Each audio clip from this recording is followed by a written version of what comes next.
El camión que salía de la prisión no llevaba solo bolsas de correo. Escondido entre ellas, envuelto en plástico transparente sobre un palet de madera, un hombre respiraba por una manguera del grosor de un dedo. Afuera, caía a plomo el sol de Luisiana. Adentro, en una oscuridad que olía a lona vieja y aceite de máquina, Richard Lee McNair esperaba que un montacargas lo levantara y lo sacara de la penitenciaría federal más vigilada en la que había estado nunca. No cavó un túnel, no trepó un muro. Hizo algo que nadie había hecho antes. Se despachó a sí mismo, como si fuera un paquete. Y esa fue apenas la parte fácil. Para entender cómo un hombre terminó cosido dentro de una carga de correo, hay que retroceder casi 20 años, hasta una noche de 1987 en Minot, Dakota del Norte.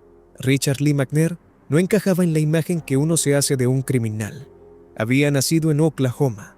Había servido como sargento en la Fuerza Aérea de los Estados Unidos y había llegado a Minot destinado por el ejército. Los que lo trataban lo describían como educado, tranquilo, incluso simpático, inteligente sobre todo. Pero detrás de esa fachada amable llevaba una doble vida. De día, uniforme y disciplina militar. De noche, robos. Era esa clase de persona que mira una habitación y sin darse cuenta empieza a calcular salidas, distancias, puntos débiles. Una mente que nunca dejaba de medir. Esa doble vida se le vino abajo durante un robo que salió mal.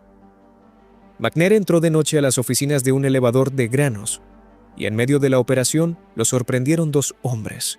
En vez de huir, sacó un arma. Uno de ellos recibió 4 disparos y contra todo pronóstico sobrevivió. El otro no tuvo esa suerte. Un camionero llamado Jerome Taze, al que todos conocían como Jerry, murió esa noche. El sargento modelo quedó al descubierto como lo que también era, un ladrón y ahora un asesino. Lo atraparon y cuando lo hicieron se derrumbó también la fachada. La gente que lo conocía como el militar correcto, el vecino tranquilo, el tipo que saludaba con una sonrisa, tuvo que asimilar de golpe que ese mismo hombre había estado robando de noche durante años y que, acorralado, había matado. No era un delincuente de manual, y quizás por eso costaba tanto medirlo. No encajaba en ninguna casilla fácil. La justicia, en cambio, fue tajante.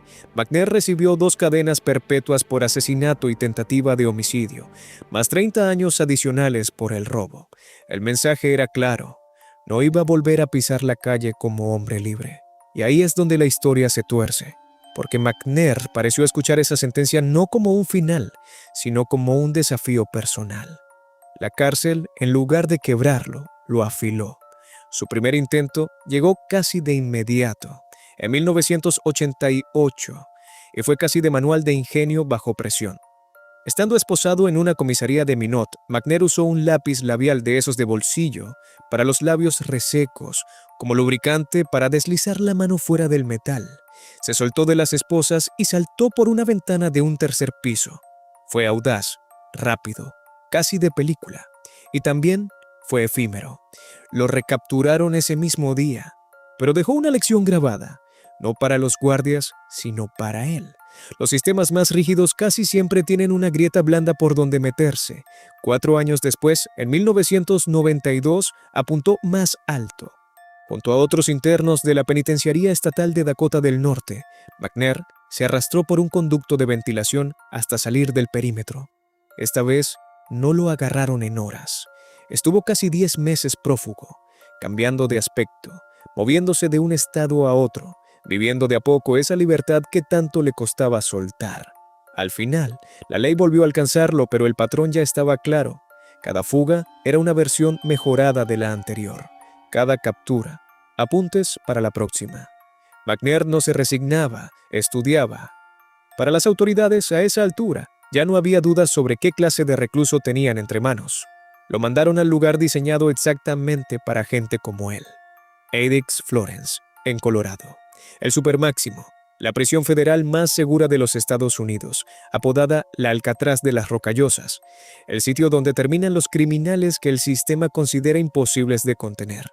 Ahí, los presos pasan cerca de 23 horas al día encerrados en celdas de hormigón, con contacto humano reducido al mínimo, en un régimen pensado precisamente para asfixiar cualquier plan de fuga antes de que nazca. De ese lugar no se escapa nadie. Y Magner, que ante todo era un hombre práctico, lo entendió perfectamente. Entonces hizo algo que revela mejor que cualquier otra cosa la clase de paciencia que manejaba. Dejó de intentar escapar. No por resignación, sino por cálculo. Sabía que forzar las cosas en el supermáximo era gastar energía en una pared sin grietas. Se convirtió en un preso intachable, sin problemas, sin peleas, sin incidentes, y empezó a pedir con toda calma un traslado a una cárcel de máxima seguridad normal, argumentando buena conducta. Estaba jugando a largo plazo, esperando salir del único lugar del que jamás podría fugarse para caer en otro donde sí. En 2005, después de años de comportamiento ejemplar, le concedieron el pedido. Lo trasladaron a la Penitenciaría Federal de Estados Unidos en Pollock, Luisiana. Para el personal de Pollock, Magner debió parecer un interno cómodo, prolijo, trabajador, sin antecedentes de conflicto. Para Magner, Pollock era un tablero nuevo, y él ya había empezado a mover las piezas. Se ganó la confianza del lugar como sabía hacerlo, trabajando. Consiguió un puesto en el programa industrial de la prisión, donde los internos reparaban bolsas de correo viejas y rotas para el servicio postal. Día tras día, Magner cosía lona, remendaba costuras, apilaba sacos. Un trabajo aburrido, repetitivo, invisible. El disfraz perfecto, porque mientras sus manos remendaban bolsas, sus ojos hacían otra cosa. Mapeaban. Notó algo que a nadie más le llamaba la atención. Cada tanto, las bolsas ya reparadas se juntaban sobre palets, se envolvían en plástico, y un montacargas las llevaba a un depósito ubicado fuera de la cerca principal de la prisión, a la espera de que las retiraran. Es decir, había una rutina, perfectamente aceitada y perfectamente ignorada, que todos los días cruzaba mercadería desde adentro del muro hacia afuera. Nadie revisaba esos palets con lupa. ¿Para qué? Eran bolsas de correo. Y ahí Magner vio su salida. Si lograba convertirse, aunque fuera por unos minutos, en parte de esa carga, la propia prisión lo iba a sacar, con montacargas y todo. La idea era tan disparatada que casi resultaba invisible. Nadie vigila la puerta por la que se supone que solo pasan cosas, no personas. Durante meses trabajó en el plan sin levantar sospechas. Cronometró los horarios de retiro de las bolsas. Estudió las costumbres de los guardias y de los operarios. Cuándo se relajaban, cuándo se iban a comer, en qué momento el taller quedaba con menos ojos encima. Y empezó a juntar materiales de a poco, aprovechando sobras, recortes y restos de embalaje que tenía a mano todos los días. Con eso construyó, dentro de una pila de bolsas, una especie de compartimento hueco, un espacio vacío, del tamaño justo para meterse hecho un ovillo. Lo acondicionó para que amortiguara el ruido y para que no se derrumbara cuando le apilaran más bolsas encima. El problema más serio no era esconderse, era respirar. Una vez envuelto en plástico y enterrado bajo lona, el aire se le iba a terminar rápido. Así que se fabricó un tubo rudimentario, una manguerita fina que subía entre las capas de bolsas y de plástico hasta el exterior, para poder tomar aire desde adentro del capullo. Escondió también una hoja de afeitar y una herramienta casera para cortar, con las que pensaba abrirse paso desde adentro cuando llegara el momento. Y guardó ropa de calle, short, remera y zapatillas, para dejar de parecer un preso en cuanto pisara el otro lado. Nada quedó librado al azar dentro de lo que él podía controlar. Lo demás dependía de la suerte, y Magner estaba dispuesto a apostar. La mañana del 5 de abril de 2006 se presentó al taller como cualquier otro día. Reparó bolsas durante horas, con una calma que por dentro debía ser cualquier cosa menos calma, mirando de reojo el reloj y el palet que había preparado. Cerca del mediodía llegó la ventana que esperaba, la hora del almuerzo. Guardias e internos empezaron a salir del área de trabajo. La supervisión aflojó apenas un par de minutos, y Magner se ofreció a terminar de acomodar unas bolsas para quedarse un rato más. Solo. En cuanto estuvo solo, se movió rápido. Se sacó el uniforme, dejó a la vista el short y la remera que llevaba debajo, escondió la ropa de preso y se trepó al palet. Se acomodó en el hueco que había armado, doblado en posición fetal, y empezó a taparse a sí mismo tirando bolsas por encima de la abertura. En cuestión de segundos quedó sepultado bajo su propia carga. Buscó la punta de la manguerita, se la llevó a la boca y se obligó a hacer lo más difícil de todo, quedarse absolutamente quieto. El plástico se le pegaba a la cara. El aire olía a lona rancia. El sudor le corría por la frente. Y afuera, la rutina de siempre seguía su curso, indiferente. Adentro del capullo, el calor era brutal. El plástico atrapaba el aire caliente y cada respiración por la manguera costaba un poco más que la anterior. Magner tenía que pelear contra dos enemigos a la vez: el impulso de moverse para acomodarse y el mareo que amenazaba con hacerle perder la conciencia justo cuando más quieto necesitaba estar. Un desmayo ahí adentro no era solo el fin del plan, podía ser el fin, a secas. Pocos minutos después, tal como lo había cronometrado, entró un montacargas al taller a llevarse el siguiente palet. Con Magner adentro, el operario levantó la carga, un día más, un viaje más de pura rutina, sin la menor idea de lo que transportaba, y salió del edificio. Magner sintió el tirón seco, el vértigo del palet elevándose del piso, y después el balanceo lento del movimiento, cada sacudida corriéndole las bolsas encima de la cara. Por una rendija mínima entre las bolsas alcanzó a ver un filo de luz cuando el montacargas cruzó la reja y dejó el palet en el depósito exterior. En ese instante ocurrió lo imposible. Estaba fuera de la cerca principal. Ningún interno lo había logrado nunca en Pollock, y sin embargo, seguía sin estar a salvo. Todavía tenía que esperar. Se quedó inmóvil mientras los empleados del depósito se movían cerca, escuchando pasos, voces, el ruido de otras cargas. Cada segundo se estiraba, un bulto raro en el plástico, un crujido a destiempo, una bolsa mal puesta. Cualquier detalle podía terminar con todo. Esperó hasta que el murmullo del depósito se apagó, hasta intuir que los trabajadores también se habían ido a comer. Recién entonces sacó la hoja de afeitar y con cuidado cortó el plástico desde adentro. Se deslizó fuera del palet y cayó al piso del depósito, parpadeando ante la luz como alguien que despierta en el lugar equivocado. No había nadie. Vio una puerta de carga abierta y no dudó. Salió del depósito al patio, cruzó un tramo sin cerca que daba a los campos y al bosque, y empezó a correr. Corrió hasta que la silueta de la prisión quedó lejos, a su espalda. Lo había hecho. Richard Magner estaba afuera, bajo cielo abierto por primera vez en años. Pero él sabía mejor que nadie que el reloj ya había arrancado. Su plan dependía de que tardaran horas en notar su ausencia, tal vez hasta el próximo recuento. No fue así. Un empleado del depósito encontró enseguida un palet con el plástico cortado y las bolsas desparramadas, y en cuestión de alrededor de una hora sonó la alarma en Pollock. Recuento de emergencia y la confirmación de lo increíble. Faltaba un preso. Al principio nadie entendía cómo. No había un túnel, no había una sección de reja cortada, no había un guardia sobornado. La sola idea de que un hombre se hubiera enviado a sí mismo hacia afuera, a plena luz del día, usando la propia logística de la cárcel como vehículo, resultaba casi imposible de procesar para el personal. Era el tipo de fuga que uno no busca, porque ni se imagina que sea posible. Se montó un operativo inmediato y masivo, helicópteros rastrillando desde el aire, perros siguiendo el olor, agentes federales y policías locales peinando caminos, campos y arboledas en un radio cada vez más amplio. Para entonces, Magner ya había puesto varios kilómetros de distancia, a pie, evitando la ruta principal, cruzando bosque y sembradíos. Vestido como un corredor cualquiera, trataba de pasar desapercibido cada vez que un auto se acercaba. Así llegó a una carretera rural que iba hacia el norte, rumbo al pueblo de Ball, Luisiana. Y ahí, sobre unas vías de tren, se cruzó con el oficial Carl Bordelon. Bordelon tenía fresca la alerta. Un preso peligroso, varón blanco, de determinada altura y contextura, fugado de la penitenciaría cercana.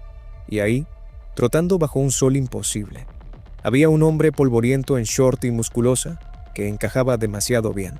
El policía frenó y lo encaró. Magner se detuvo, recuperó el aire y en vez de tensarse, hizo lo contrario. Se relajó. Demasiado quizás para alguien solo en medio de la nada con ese calor. Explicó que estaba saliendo a correr, que andaba por la zona trabajando en la construcción, reparando casas dañadas por el huracán Katrina. Lo dijo con soltura, hasta con una sonrisa. Cuando Bordelon le pidió el nombre, dio uno y enseguida agregó, entre risas, que sus amigos lo llamaban de otra manera. 2 nombres. Una grieta fina en una historia que por lo demás sonaba demasiado ensayada. El policía radió a la central pidiendo detalles y lo mantuvo hablando. Charlaron. Magner conversó de cosas comunes con una naturalidad tan pulida que empezó a sembrar la duda. ¿Este tipo tan tranquilo puede ser realmente el fugitivo que estamos buscando? Aunque, mirándolo bien, esa tranquilidad era justamente lo más inquietante de todo. En un momento, casi con humor, Bordelon le comentó lo obvio, que coincidía bastante con la descripción del prófugo. McNair no se inmutó. Negó restándole importancia, como si fuera una anécdota graciosa que no tuviera nada que ver con él. Pasaron unos 10 minutos larguísimos. La foto que llegó desde la central era de mala calidad y con datos algo viejos, y no alcanzaba para estar seguro. Al final, el oficial tomó una decisión que lo perseguiría después. Lo dejó ir, con una advertencia, incluso, que se cuidara. McNair siguió su camino a paso tranquilo, se metió en el bosque en cuanto salió del campo visual del policía y desapareció. Bordelon, cuando más tarde entendió a quién había tenido enfrente y había dejado marchar, quedó, según se contó, atónito. El hombre más buscado del momento se le había escurrido con una charla amable y una sonrisa. A partir de ahí, McNair aceleró. Sabía que en cuestión de horas su cara iba a estar en todos lados, y no se equivocó. El Servicio de Marshals de Estados Unidos lo sumó a su lista de los 15 fugitivos más buscados y ofreció una recompensa por su captura. Se recordó un dato que aumentaba el escándalo. Era el primer preso en escaparse de una prisión federal en años. Su historia estalló en los medios. La televisión lo mostró una y otra vez, incluido el programa America's Most Wanted, y el titular se repetía solo: el preso que se mandó a sí mismo por correo. Y McNair, lejos de esconderse en silencio, parecía disfrutar el pulso.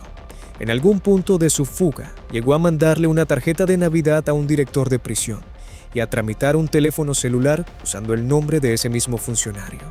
Provocaciones, guiños a sus perseguidores, como diciendo: sigo acá, sigo un paso adelante. Ese paso lo llevó lejos, muy lejos. Apenas semanas después de la fuga, McNair apareció a más de 3,000 kilómetros, en la Columbia Británica, Canadá. Había cruzado la frontera y estaba del otro lado del país. A fines de abril de 2006, la policía montada del Canadá se acercó a un vehículo sospechoso estacionado cerca de una playa. El auto era robado, y cuando los agentes fueron a revisarlo, McNair, que andaba merodeando cerca, entendió que estaban por acorralarlo. No esperó.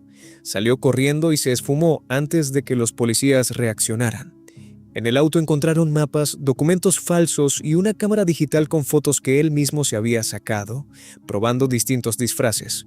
Recién después, uno de los agentes lo reconoció al ver la televisión. Lo habían tenido delante y se les había ido de las manos. Otra vez. Lo que siguió fue más de un año de fuga. McNair zigzagueó por Norteamérica para mantener a los investigadores desorientados. Se movió con cuidado, cambió de vehículos, se hizo de una bicicleta, durmió en moteles baratos bajo nombres falsos y acampó a la intemperie en zonas boscosas. Miraba con atención cada informe sobre su propia búsqueda para saber qué pistas tenían y ajustar su aspecto. Se dejaba la barba, se afeitaba, usaba anteojos, robaba autos, chapas de patente, entraba a cabañas o comercios vacíos para conseguir comida o equipo. Pero, dato llamativo para un condenado por asesinato, evitó la violencia. No lastimó a nadie durante su tiempo prófugo. Prefería las noches de mosquitos y frío a cualquier confrontación que pudiera delatarlo. Aún así, la vida de prófugo estaba lejos de ser tranquila. Detrás de cada trámite común, comprar comida, cargar nafta, cruzar un pueblo, había una tensión permanente. Cualquier mirada de más de un desconocido podía ser la que lo reconociera. Su cara circulaba por la televisión y de a poco empezaron a llegar datos de gente que creía haberlo visto, lo que obligaba a las fuerzas canadienses a estar alertas. McNair vivía en ese filo, aprovechando la libertad que tanto había extrañado. Hasta se dio el gusto de andar al aire libre por paisajes que en la cárcel eran impensables, y al mismo tiempo cargando una paranoia que no lo soltaba ni un segundo. Esa conducta casi caballeresca, el fugitivo ingenioso que se escapó dentro de un paquete y anduvo suelto 1 año y medio sin derramar sangre, le fabricó una extraña aura de leyenda. Gran parte de lo que hoy se conoce en detalle sobre esos meses proviene, de hecho, de las cartas que McNair intercambió con un periodista canadiense, Byron Christopher, que terminó escribiendo un libro sobre el caso. A través de esa correspondencia, el prófugo fue contando, a su manera, cómo había sobrevivido. Pero ninguna racha dura para siempre. En octubre de 2007, 1 año y medio después de la fuga, La suerte se le terminó en un lugar tan común como un control de rutina. El 25 de octubre, McNair manejaba una camioneta robada por una zona rural cerca de Campbellton, en la provincia de Nuevo Brunswick, en el este de Canadá, cuando se topó con un retén policial. Le pidieron documentos. El nombre falso no cerró, y algo en su actitud terminó de despertar sospechas. Uno de los agentes involucrados llevaba apenas unas semanas en el trabajo. Fiel a su estilo, McNair no se entregó sin más. Saltó de la camioneta y salió corriendo, unos 400 metros por el camino, antes de que finalmente lo redujeran. Cuando lo tuvieron, dicen que lanzó una frase muy suya, que iban a salir en las noticias esa noche, que habían pescado un pez grande. Tenía razón. Las huellas confirmaron lo que ya sospechaban. Acababan de atrapar a uno de los fugitivos más buscados de Estados Unidos. Tras ser extraditado, McNair volvió al único lugar pensado para que no volviera a intentarlo: el supermáximo de ADX Florence, en Colorado, entre los criminales más peligrosos del país. Y ahí estuvo, encerrado durante años. Con el tiempo, sin embargo, algo cambió. El 2 de noviembre de 2022, McNair fue trasladado fuera de ADX. Hoy cumple su condena en una penitenciaría federal de alta seguridad en Kentucky. Sigue preso, sigue cumpliendo 2 cadenas perpetuas y ya pasa los 60 años. Salvo un giro difícil de imaginar, no volverá a salir. Pero su nombre quedó grabado en la historia carcelaria por una razón única. Richard Lee McNair es, hasta donde se sabe, el único hombre que logró fugarse de las 3, de una cárcel local, de una penitenciaría estatal y de una penitenciaría federal. 3 fugas, 3 candados distintos, una sola obsesión: el lápiz labial, el conducto de ventilación y la más increíble de todas, esa pila de bolsas de correo que un montacargas cargó sin saber que adentro llevaba un hombre decidido a que ningún muro tuviera la última palabra.